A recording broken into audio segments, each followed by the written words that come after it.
One of the problems when you start painting is, uh, do you paint what you want or do you paint what would sell?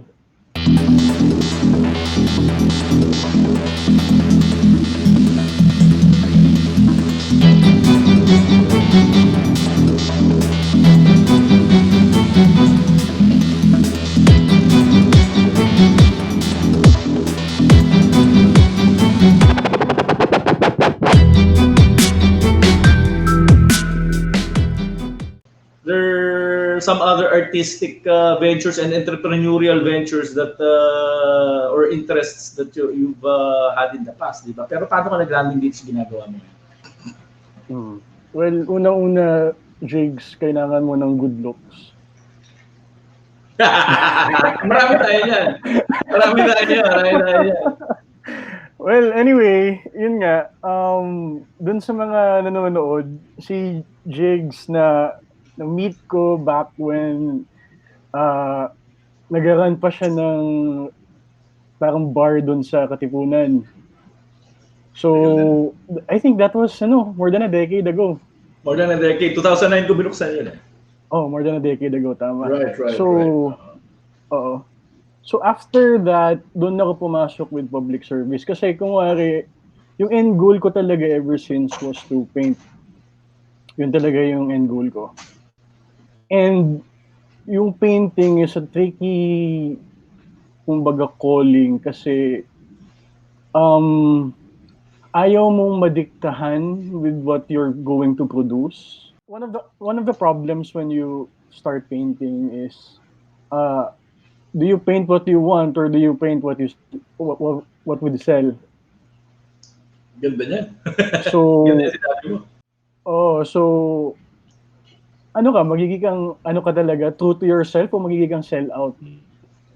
Alam mo yun, pay the bills, pay the rent, ganun na bagay. So, malinaw yun sa akin. So, ako naman, ayoko maging sell out. Ayoko gawin yung alam mo yun, yung tipong babagay lang sa sala ng isang tao. Gets? Kasi kung ganun lang gusto mo, di mag-hire ka ng designer. Ba't mo kailangan ng artist? Merong merong mga art piece na ginawa siya talaga para ilagay sa sala eh, di ba? Yeah, I'm one of those who are not a fan of those art pieces. I'm not Pero saying siyempre, it's wrong, I'm of not course, saying of it's course. wrong. I'm Pero just saying wala ako doon. Ang gusto ko sabihin, itong mga art piece na to, hindi ka naman pwede maglagay ng art piece na may brief sa sala, no? Uy! Nakita ko yung ginagawa mo ngayon. Nakita ko yung ginagawa mo ngayon. Oo nga, nakita ko yung ginagawa mo. 3 brief yun eh.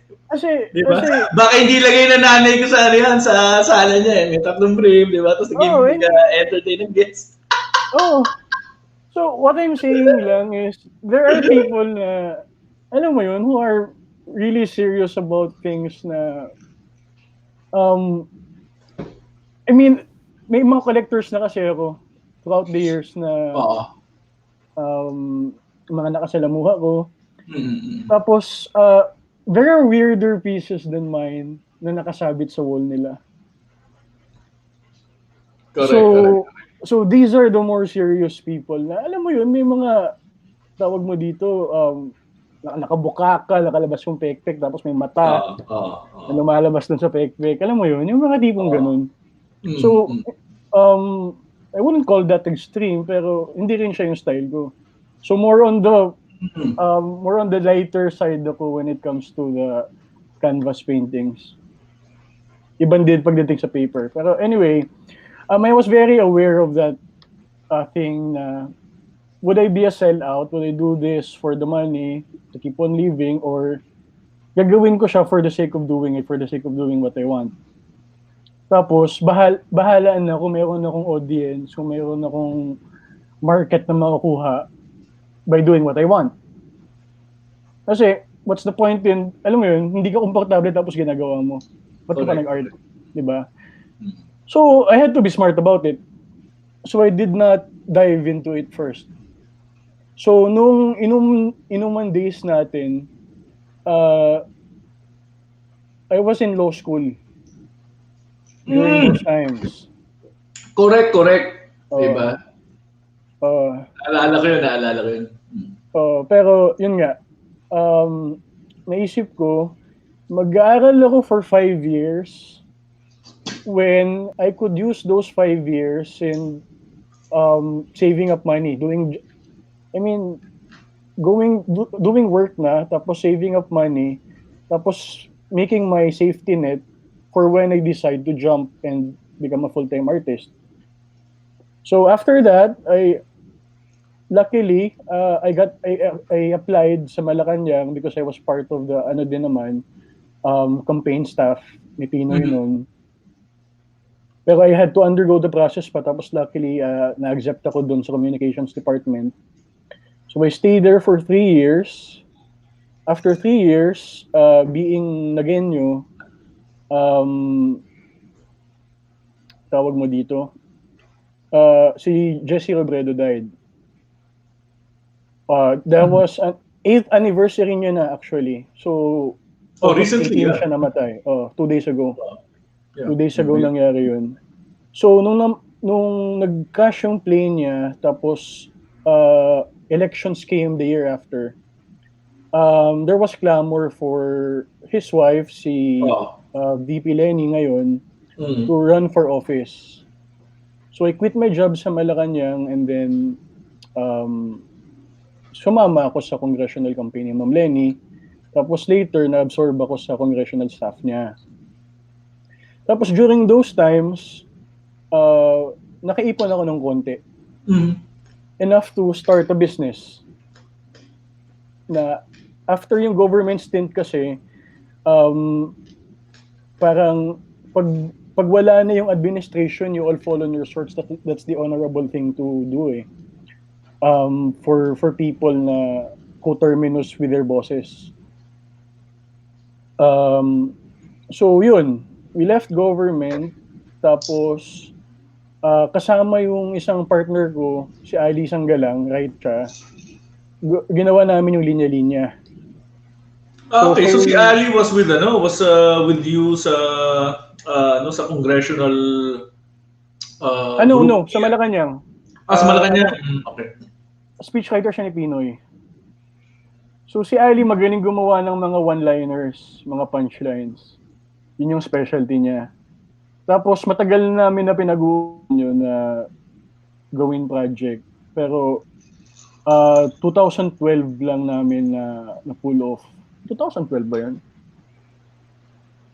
Oo, naggumawa kami ng Facebook page. Until 2016 na kami nag-full blast na gawin na talaga siyang negosyo when we didn't have our full-time jobs anymore. 2016? Is that correct? 2016 kami nag-start with Linya Linya full-time. So, Do you remember, Panch, do you remember na nasa Nomix tayo, if you remember that place in Visayas Avenue? Yeah, Kasama na of si course. Joel. Oo. Di ba, nagka-timingan tayo. Doon mga 2015, 2016 yun. I remember you had your notebook there. You were scribbling or drawing something na mukhang pang-design ng t-shirt eh. Naalala ko yun eh. That was probably Hindi pa about siya that. t-shirt. It was about that. Pero it was for content lang sa Facebook page namin. Okay. Pero hindi pa siya for production na sa t-shirt. Kumbaga, if it was for a t-shirt, siguro para lang yun sa mga bazaar-bazaar. Okay. Hindi pa kami seryoso nun. So, nagbabazar-bazar lang kami to start with. So, yun. Doon ako medyo kumita talaga ng pera. Kasi, when you're doing government work naman, hindi ka kikita dyan eh. So, hindi ko alam kung paano yung mayaman yung mga politicians. Kasi ako talaga nahirapan ako with the salary given sa government eh. Anyway, malit eh, di ba? PhilHealth shit na to eh. Oo nga, di ba? Anak ng toko, ano? So, yun. Finally, dun sa linya-linya, after 3 years, yung linya-linya kasi were just doodles sa akin. So those were something na I did, alam mo yun, sa school before na I siguro we just got lucky. Pero we worked hard Of course. when we started that, tapos parang surreal lang sa akin, hindi ko matanggap sa akin na I'm doing this much effort sa paggawa ng doodles, nagigisang shirt, and then I earn as much. Parang sa akin, hindi ako masatisfy. Because? Unlike kasi yung mga canvas and ink drawings ko na sineseryoso ko talaga, it takes me a while eh. It takes me a day or two to compose something na linalagyan ko talaga ng konsepto. Unlike ito sa Linya Linya, I can draw 15 to 20 doodles per day. Na it's really, really accessible, which is the way it should be. Gets? Yeah. Medyo nagigets ko. So, yun. So, siguro, yung aspect dito na you were trying to get out of me siguro with, I think I can think of two. So, one is, yung sa Linya Linya, I'll bring it in na, you really have to get the right mindset when it comes to business. Kasi we didn't really start that na malaki yung puhunan. So, yun nga eh, yung usual na line namin ni Ali when we do talks in schools, in seminars, yung puhunan namin sa Linya Linya, laway, saka yung itsura namin. Yun yung pambungad namin ni Ali, usually doon sa mga talks. Good looks talaga. Pero diskarte. Kasi, una, you have to know what your weakness is. Yung nag-start kami ni Ali doon sa Linya Linya, bazaars kami.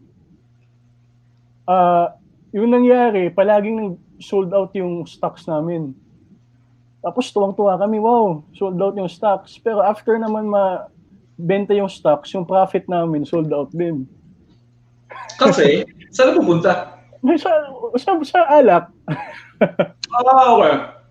Diba? So, yun usually yung mali sa mga startups na pag kumikita na na-enjoy nila too much.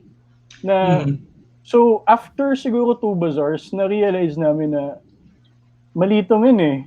Dapat hindi natin inaano to eh. Kung gusto natin magseryoso dito after government work, kailangan meron sa atin marunong maghawak ng pera. Pero mabilis yung natutunan After 2 bazaars, na-realize yung kagad, that's not bad. Yung bazaars naman is every year eh. So, it's still long. Okay. So parang ano siya, parang, what do you mean? Parang in a span of, a year and then you realize it? Kasi first bazaar, ubos yung sa bisyo. Second bazaar, ubos yung sa bisyo. Yung third bazaar, iniisip na namin, okay, mag-sold out ulit to, ang dami natin, tapos you were thinking about the future na, talagang we acknowledge na hindi kami business guys, we're just creators. Pero puta pare, hanga ako sa create nyo because I see it everywhere. And when I look at your Facebook page, the fuck bro, paano umabot ng ganun karami yun? Well, ang hula ko doon is yung Facebook page yun na ganun kalaki yung community. Ang hula ko doon is you also promoted it. I could be wrong, pero ang hula ko when I look at it, naabot ng ganun karami yun without infusing money to really grow it eh. Yung Facebook kasi medyo tricky. Umabot kami ng yung 100,000 follower mark na gawa namin yun without boosting. Paano yung ginawa yun? Kasi before... Kasi I do just to put it into context why you make these comments. After Ride and Roll, I did a lot of study on digital marketing. So I do digital marketing. Yeah. I do e-commerce also. I've had e-commerce websites. Bago pa pumutok sa Pilipinas yung mga dropshipping, I do that already. I sell outdoor gear everywhere in the world. So, alam ko kung gaano kahirap gawin yun. So, I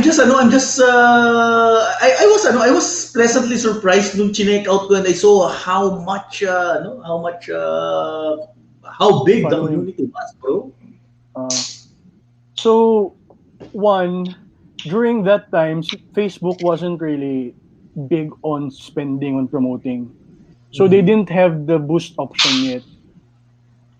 So before, social media was very much reliant on content. So the better content you post, the better chance na it would be shared.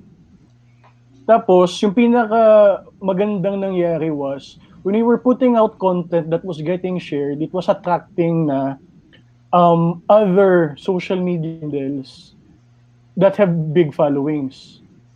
So when they share that, when they retweet it, yung mga followings nila napupunta din sa amin.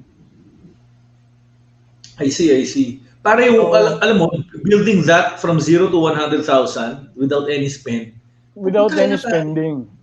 You must have had a very good content plan. Wala kaming plano. Wala kaming plano. That's the plan. Yeah. Pero punta nila yung creativity siguro and the basic idea, kung ano man yung tema nun, na pinaglalaruan nun ng bawat pinopost nyo. It was hard work. It was hard work and timing. Timing also. Timing. That's true. Kasi during that time, since wala pa nung boost, meron ng peak hours of posting. So, yung hard work came from na gawa lang ako ng gawa para si Ali makapost lang ng makapost. So, gumagawa kami noon mga 3 or 4 posts per day. Tapos yung peak hour noon, 3 p.m. ng Wednesday. That's how you do it. 3 p.m. ng Wednesday, doon na, wala pa nakaschedule noon na. So, magtatawagan pa kami, pare, post mo na.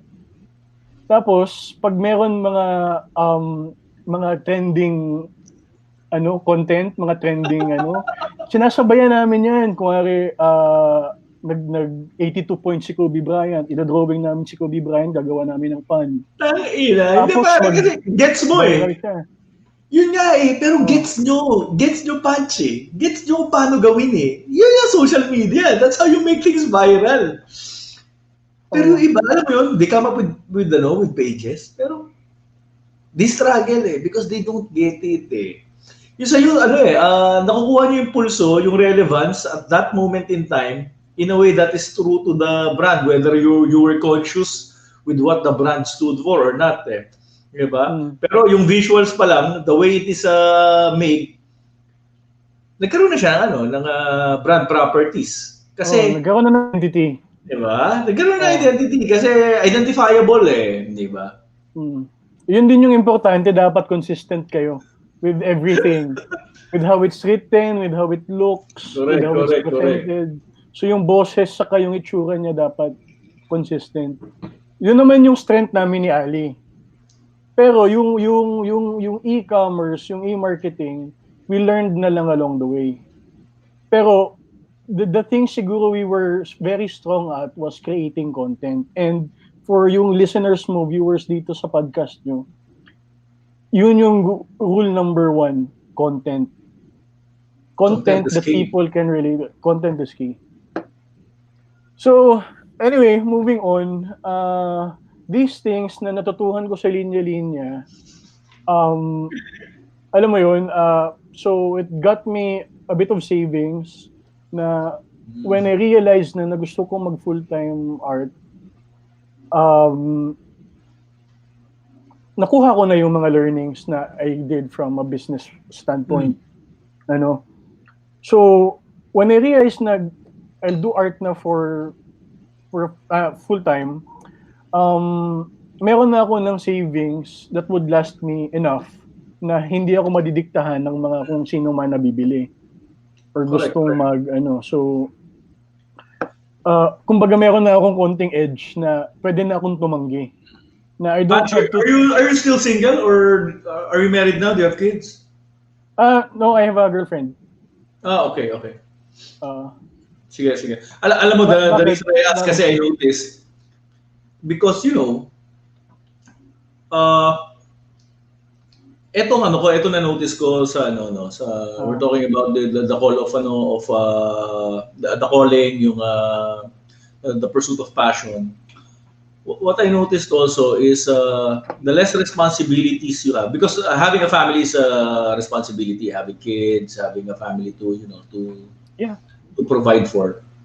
Yeah. Responsibilities yan eh. So the less responsibilities you have, the more freedom you have to pursue your passion eh.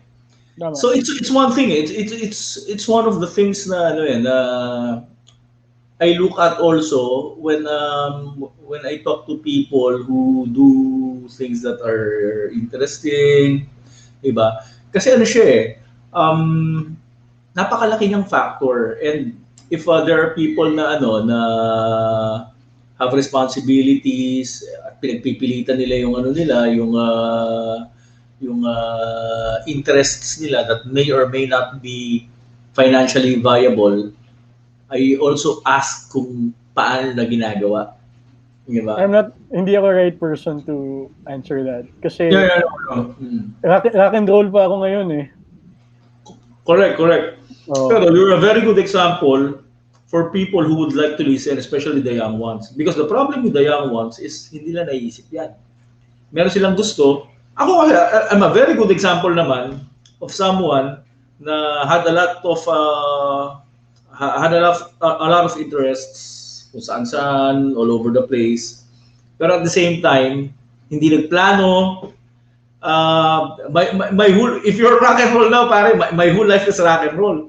Even when I had responsibilities, you were there, and you're probably a witness to my family life during that time, which was not your ideal maraming nag-hassle. So siya, isa sa sa mga special interest ko, because I know naman ako, I'm a very good example of how difficult it is not having that foresight. And it's understandable. It's understandable for young people not to have that foresight. Kasi how would you know? Diba? Hanggang hindi ka nasusugatan, hanggang hindi ka nahihirapan, hindi ka magtatanda eh. That's human nature eh, diba? Pero baka naman sakaling may mga tao na hindi kailangang mahirapan, hindi kailangan masugatan bago matuto. Kasi may mga taong ganun eh. Then they might get a thing or two from people like you. Pero kumbaga I'm not so sure kung maraming ganyan tao, but if there are people na willing to listen and willing to learn from how other people do it, without really having to thread the eye of a needle para lang to get to the point na they are able to do what they want, then I think we're doing a great service for them. Yeah. Diba? So I think I'm one of those na palaging may safety net before I do something. So, alam mo yun, I mean, hindi ako kasing rock and roll mo, pero yun nga, I really plan things out. Ganyan naman talaga dapat eh. Pero yun nga, may risk factor pa rin. Of course. Kumbaga. Kasi you won't really get anywhere without jumping into things eh. Diba? Sabi nga ni Father Ferriols, diba? Lundagin mo, baby. Diba? So, yun nga. So, pero palaging, ako, I am still very careful with my moves. So, lalo na ngayon, since nag-full-time na ako with art, I set up a gallery here in Naga. So, medyo masakit yung pandemic. Kasi, nandun pa lang ako sa process na binibigyan ko ng identity yung gallery. Interesting. And even before that, alam mo yun, may mga kausap na ako. I was in the process pa lang of getting good artists that would be associated with the gallery's name. And then the whole thing hit. Tapos I was in the process pa lang of doing exhibits. Nangyari yung pandemic. So, kumbaga yung projections ko, yung calculations ko for the next 3 to 5 years, lahat yun kailangan ko i-adjust. So, ano lang, for the viewers lang, yung pinaka masakit na nangyari sa akin this year, buti nga nakapuslit pa ako ng isang one-man show eh. So, because of that show, ang galing mo ha. Ang galing mo na isingit mo pa. buti nga, swerte lang. Swerte, yun talagang swerte. Mga anong buwan mo ginawa yan? Alin, yung one-man show mo, ano yun, February? February, ginawa ko siya. Nag-start lang ako mag-paint December for that show. Oh, wow. May clean time yun for one-man show, ha? I know you guys really devote months, sometimes a year to do that, di ba? Yeah. Yung maganda naman kasi meron akong concept. Kasi the hardest part naman with painting is yung concept eh. So, yung execution naman is still hard pero it's not as bloody as coming up with a good concept. So, anyway. Ganun pala yun. I don't know. I didn't know na ganun pala yung process. Kasi it has to be coherent lahat eh. When you do a show, it has to be coherent. It has to have a theme. It has to stand for something to kumbaga show something and express something that would connect and maybe touch people. Alam mo yun? Kasi conversation piece yan eh, yung artwork eh. So anyway, yung pinakamasakit na nangyari was yung gallery na tinayo ko, break-even pa lang last year, I had to close it na. So, kasi, although nakapaglaan ako ng pera dun sa gallery na yun, I don't know how long this pandemic would last. Tapos, the whole situation, even yung hula ko pa, yung prediction ko is even if after this pandemic, human interaction is possible na, people would still be very careful. Yeah. So making shows there, making events, would be not as strong as opposed to the pre-pandemic times. Correct. So I had to close it, use yung emergency money ko for that gallery para ma-create ako ng panibagong mas maliit na gallery kung saan hindi ako mag-rent. Okay, sa bahay na siya ngayon? Tama ba? Yeah, sa bahay ng parents ko. Okay. So it's not something naman na I'm proud of na sasabihin ko sa bahay ng parents ko. Pero, kumbaga, calculating the risk. Correct. At saka, if that is what you need to do, that is what you need to do. A lot of entrepreneurs actually, yung iba, if they need to cut down on expense or save money, they actually move in back with their parents so that they're able to pursue whatever it is that they need to do. At the end of the day, ang tanong naman dyan is, does it allow you to do what you want? Hindi ba? Yeah. Can you Swerte survive? ka kasi you can do it. Di ba? Swerte ka pa nga kasi you can do it eh. And some other people, if they can do that, fuck pride, di ba pare?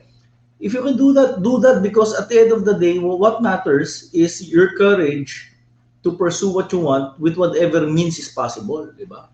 Yeah. Yun ang take ko dyan. Ako din, yun din yung take ko. So, kumbaga, any criticism, parang, kailangan ko gawin eh. Correct. At saka it takes courage, man. Hindi madali gawin nila eh. So yung binuksan mo na gallery, sinara mo siya ngayong pandemic because is that? Yeah, pero nagbukas ako ng bago.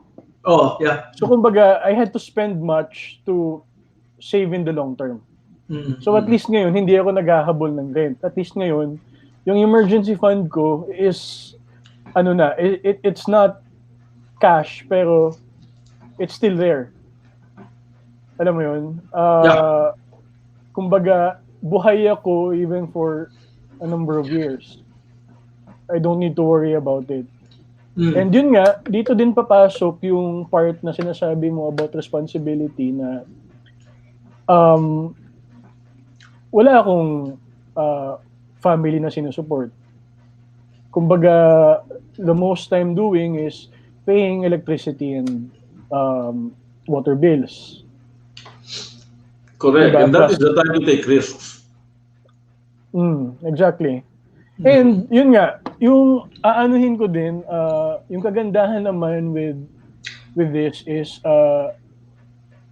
for those who are listening na nag-aspire maging artists, once you get your voice and your identity dun sa mga artworks nyo, makakuha kayo ng collectors.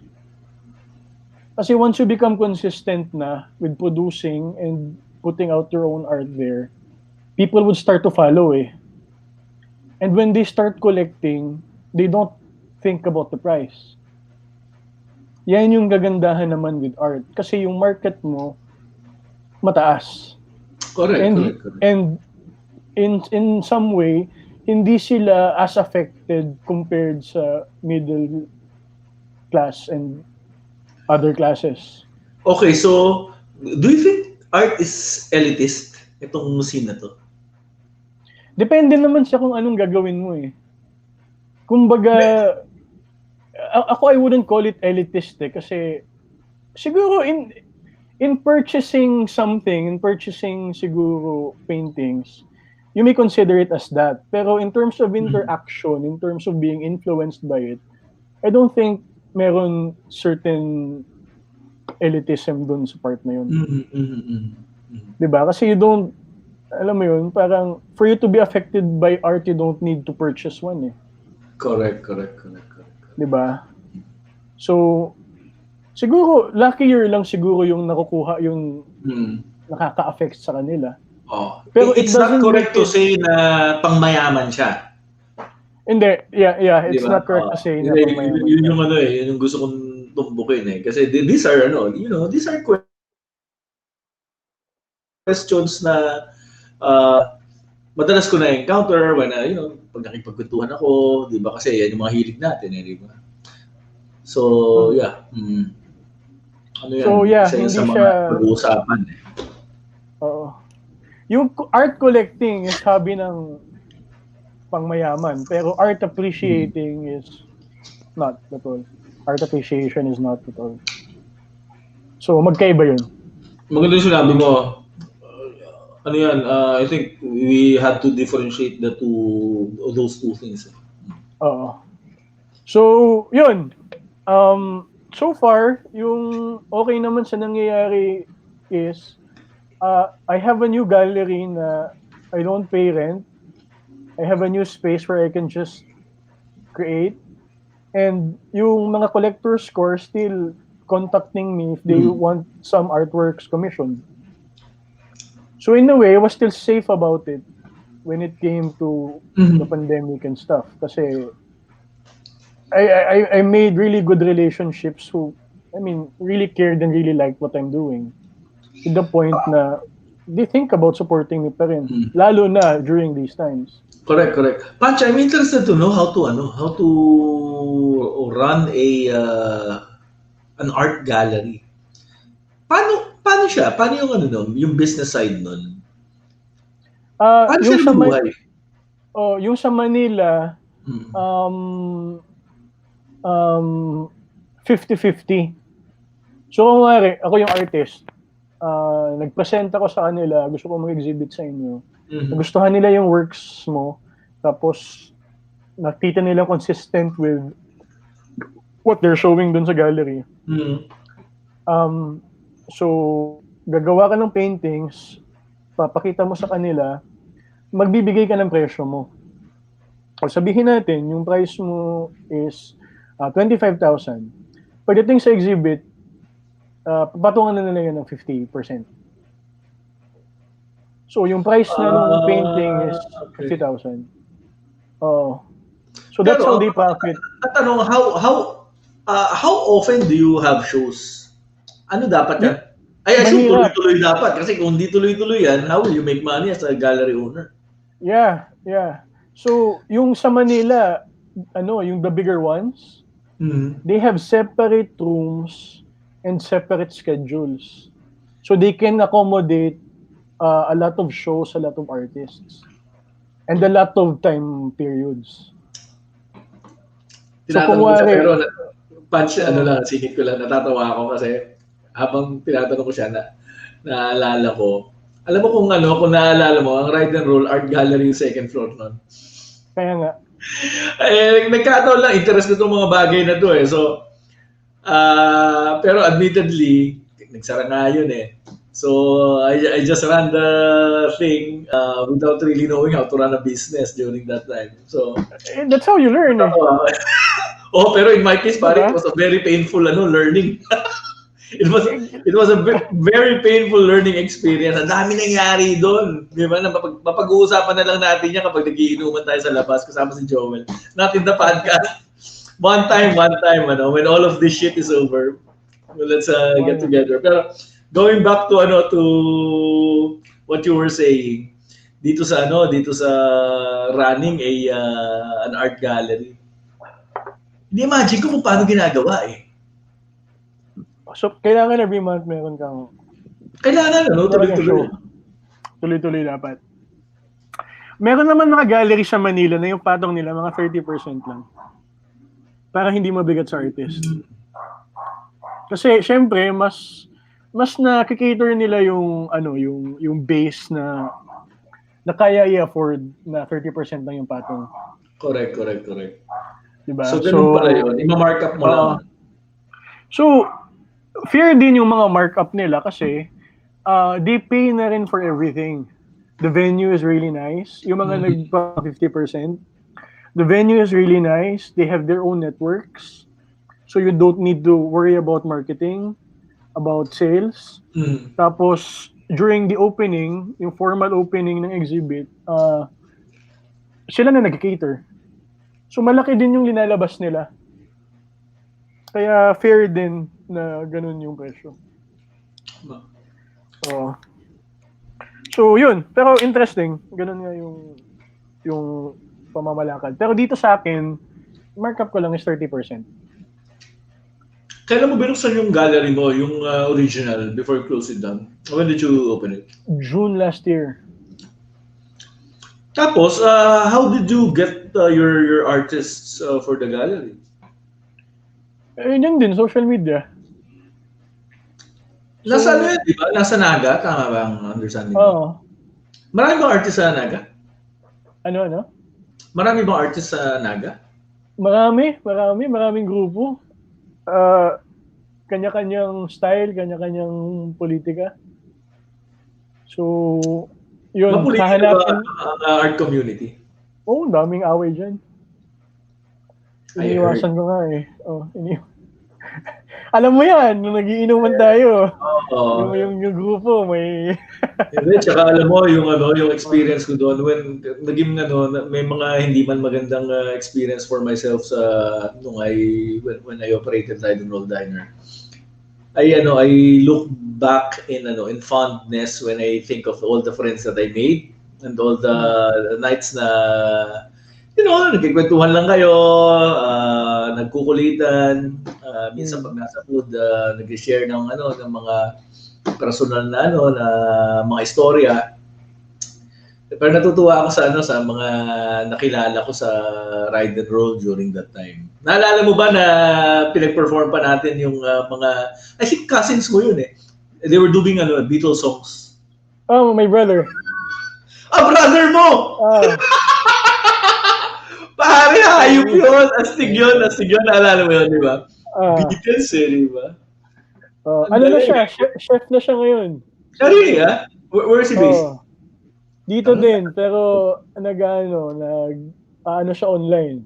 Bata pa kasi yun noon eh, di ba? Siyempre, tayo na, after more than a decade, pare, mama na yun, sobra. No, naalala ko, they were just kids na, Beatles fan eh, di ba? Mga batang gusto ng Beatles. Pero hindi yan unusual, kasi I had a brother when, when I was in college, he was in grade school. Araw-araw, pasok sa eskwela, Beatles fan na yun. Beatles fan, araw-araw, grade 2 siya. Sinasaksak niya yung cassette niya, Beatles. Yun yung gusto niya pakinggan araw-araw.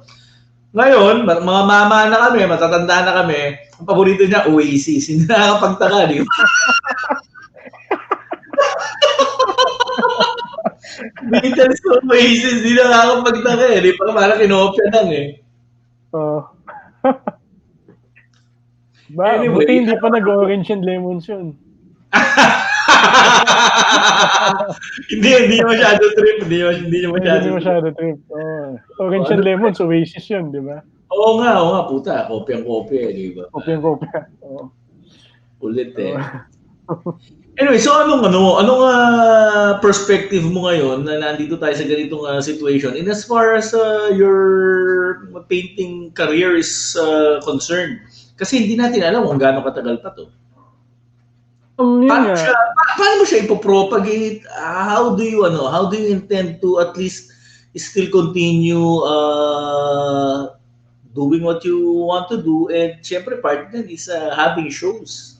Diba? Because you have to share what you do. Otherwise, kung ikaw lang titingin, parang ano sense nun, di ba? Yeah. Tama. Ang gandang question yun. Buti na bring up mo. Unang-una, di ba, sinabi ko from the start that you really need hard work. Yung recipe naman for success with anything is dapat na-enjoy yung process. Correct. Yung pinaka-importante, dapat yung proseso na-enjoy mo. Dapat hindi lang yung goal eh. Kasi kung hindi mo enjoy yung process, hindi mo maabot yung goal na yan eh. Correct. You have to love what you do because that's the only way you can do great work. Yeah, exactly. And what's good naman with everything that's happening is everyone's adjusting, even the art scene. So, even though it's hard, ginagawa ng art scene ngayon is they're shifting na rin to online. Kumbaga, they're making parang cyber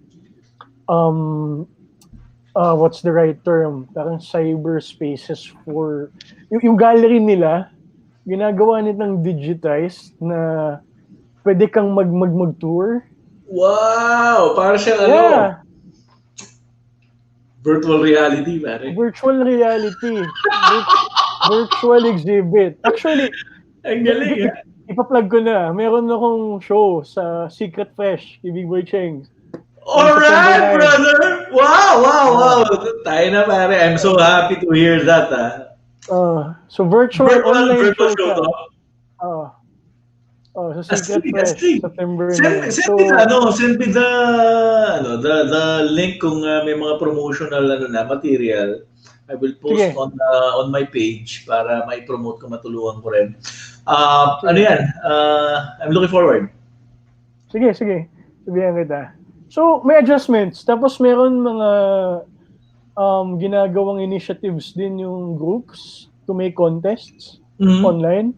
So, paintings mo, pipicturean mo lang and then you send it to them. So, may mga cash prizes. Wow, cool. So, yung yung hirap lang with what's going on now. This is good, This is good. Pero it's also hard for artists. Kasi yung mga artists na tumitengga lang before dahil meron pa naman silang shows that are upcoming at biglang pati sila nag-double time, so yung competition nag-double din. So mas dumami yung artist na nag-produce ngayon, di ba? Is that because mas marami kang oras? Yun yung isang factor din sa oras mo din, di ba? Since hindi na pwede lumabas, gawin mo, binta ka na lang. So, yun, mas mahirap ngayon. Pero, maganda yung eksena. Maganda kung ganun, kasi, at least sa panahon na to, hindi naman lahat hindi naman lahat ng industry nag-decline eh. May mga nag-thrive naman talaga eh, di ba? Like ako sa industry ko ngayon, nasa fixed broadband internet.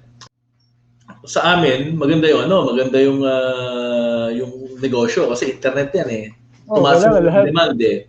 So may mga ganyang industry na nag-thrive rin. And it's good to know na art ay merong remedyo na nagawa para maging malusog rin yung yung eksena, di ba? Pero alam mo, natuwa ako nakwento mo meron kang exhibit sa Secret Fresh. My daughter is arts management in St. Benilde.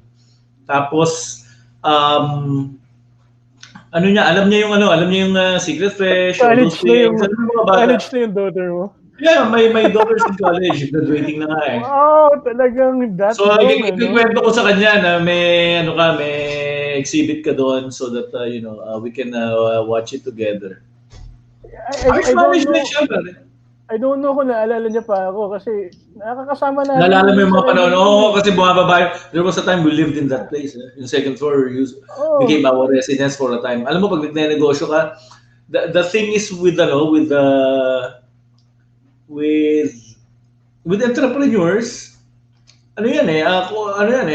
pursuit of passion din yan eh. So, minsan, tinataya mo lahat eh. Yeah. So, during the time, there was a time na... talaga. Yeah. Correct. And there was a time na I gave up our house sa Pasig. And sabi ko, tutuloy natin to. Doon muna tayo sa taas, sa second floor. Yung pala yung kwento noon. Ganun yun, kaya kami tumalag. Siyempre, hindi lahat makikwento ko. Medyo nahihiya ka rin noong panahon na yun. Diba? Pero looking back, okay lang. Parang nabuhay na ako ng 200 taon eh, pare sa dami ng naranasan kong ganyang bagay.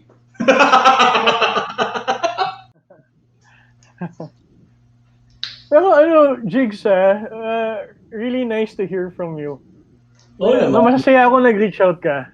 Of course. Kasi after Ride and Roll, hindi na tayo, after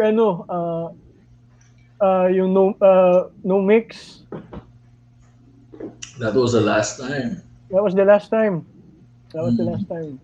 Kay Joel, also nitong lockdown eh. Tapos, sabi ko sa kanya, get in touch when all of this is over. During that time yata, hindi ko na-expect na yung lockdown na abot ng ganito. Diba, paano tayo umabot sa ganito? Sobra. Then, Converge ay handle SME. Pare, sobrang hirap kami. We are the only segment in the company na hirap. Kasi, ang dami nagsara na trabaho. Kung hindi ba nagsara yung trabaho, yung mga tao, yung mga kumpanya, hindi na nag-ooperate skeletal o kaya in the meantime, hindi mo na nag-ooperate. Eventually, magsasara yan. What do you expect? Diba? So, siya,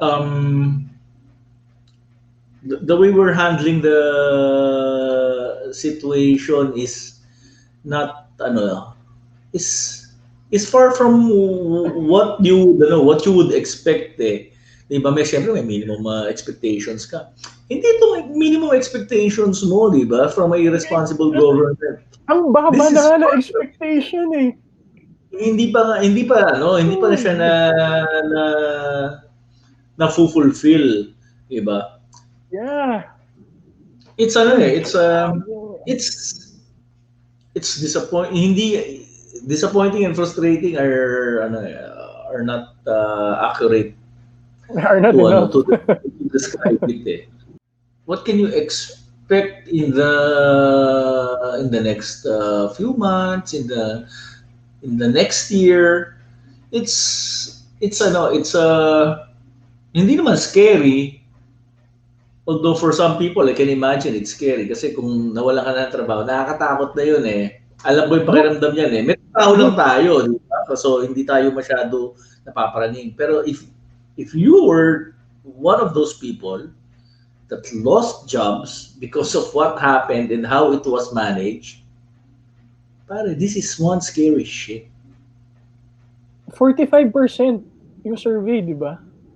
may nakita ko sa Facebook. 45% lang daw. So okay pa tayo kasi hindi naman daw na lahat. Resilient. Ang galing yung twist, parang ang galing yung pagkakaspin eh. By the way, itong part na to, malamang tatanggalin ko to.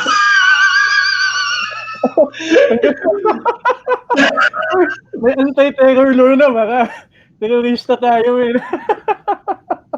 Pero yun nga, maganda rin. Total, nagkikwentuhan na rin naman tayo. Ako naman, I do this because I enjoy talking to friends and those that interest me. So, actually, no holds barred naman yung episode. Ikaw ba naninigarilyo ka ba? Ha? Hindi na. Naninigarilyo ka ba? Hindi na. Dati, di ba? Hindi ako hindi na naninigarilyo eh. Medyo, tsaka even my drinking habits have changed. Hindi ako masyadong my drinking habits. Bakit? Yung dati na ginagawa natin ginagawa ko noon, araw-araw yun eh. Tapos hanggang umaga, ganyan. I just feel na marami ng oras na nasasayang eh. Ang dami ko ibang gusto gawin eh. So, if I drink, okay naman yung inuman, wala mang problema dyan. Pero, nasa-sacrifice yung mga ibang bagay na gusto ko gawin. Na mas nag-enjoy ako. So, tama. Ako twice a week na lang ako umiinom eh. Every Monday, saka every day.